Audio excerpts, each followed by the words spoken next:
ચાલો ખેડૂત મિત્રો થઈ જાવ તૈયાર। આજે હું તમને મારા પોતાની વાડીની અંદર કપાસનો પાક બતાવવા જઈ રહ્યો છું। જે કપાસ હાલ 2 મહિના અને 2 દિવસનો થઈ ગયેલ છે।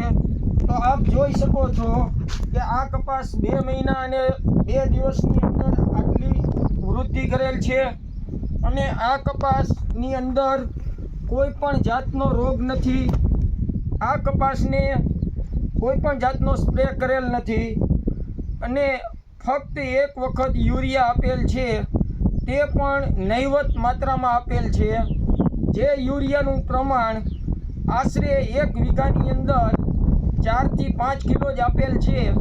છતાં પણ આજે આપણે આ કપાસ જોઈ રહ્યા છીએ કેટલો નિરોગી અને મસ્ત લાગી રહ્યો છે।